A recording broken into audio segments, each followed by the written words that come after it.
আমি আপনার কাছে আছি বাংলাদেশের খেজুর কাণ্ড লিয়ে বিচার দেওয়ার জন্য। বাংলাদেশত প্রতি বছরই খেজুর পাঠানো হয়, জেলায়, জেলায় পাঠানো হয়। তা খেজুর যে পাঠানো হয় বাংলাদেশের মানুষের জন্য সেটা বলে মানুষ একদিন জানিচ্ছিলই না। নতুন এক ইয়াং এমপি তাই এই কথাগুলো যখন লাইভে কছে তখন মানুষ বলে সেগুলো বিষয়ে জানবার পাচ্ছে। এখন আপনার কাছে বিচার চাবার হচ্ছে এটাই দাবি এটাই যে আপনি আপনার গোয়েন্দা পাঠিয়ে দিয়ে দেখবেন যে গত বছরগুলো যেগুলো খেজুর আমরা পাঠাচ্ছি, যেগুলো খেজুর পাঠানো হয়েছে সেগুলো কোনটি গেছে, কেডা খাচ্ছে, কার পেটত গেছে। আপনার কাছে আসার কারণ হচ্ছে যে আপনি মুরব্বী মানুষ আর আপনার চুল তো আর এমনি এমনি পাকেনি, তাই লয়? আপনি তো বোঝেন ব্যামাক কিছুই। আপনি অন্য দেশের রাষ্ট্রপতি, প্রধানমন্ত্রী তুলে নিয়ে আসেন, অন্য দেশের লিডারকে আপনি মেরে ফেলে দেন।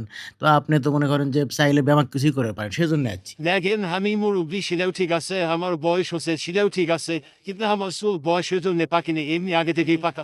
নিশ্চয়ই এটা করলেই তো হয় না, জেনে শুনে কথা কল একদি। আর বাংলাদেশত খেজুর নিয়ে কি হচ্ছে না হচ্ছে তার জন্য আপনি হওয়া কোটি গোয়েন্দা পাঠিয়ে দেওয়ার জন্য খুঁজছেন। এখন বাংলাদেশত গোয়েন্দা পাঠাবে যায় যদি চান্দা দেওয়া লাগে সেটাকে কি আপনি দেবেন না তো?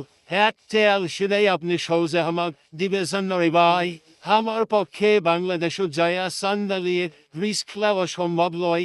আলু পটল এগুলোর উপরে যে পরিমাণ চান্দা তুলে আমার কাছ থেকে যে কি পরিমাণ চান্দা চাবি তাক দিবে যায় আমাদের ডলার মোলার কারেন্সি অর্থনীতি ব্যবসা সাজাবি। আর বাংলাদেশের আকাশত এত ড্রোন ওড়ে কন্টেন্ট ক্রিয়েটররা এত ড্রোন উড়ায় যা আমাদের ড্রোন বাংলাদেশে নিয়ে যাওয়া সম্ভব নয়। ওগুলো রিস্ক আমরা লিবার পাবো না।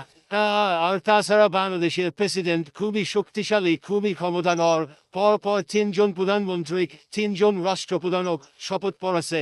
আবার এখন তাই সংসদে দেবে বক্তব্য দেয়। ওনার তো আমার চেয়েও বেশি ক্ষমতা। তাই আমি বাংলাদেশত কোনো কিছুই করবে পাবো না।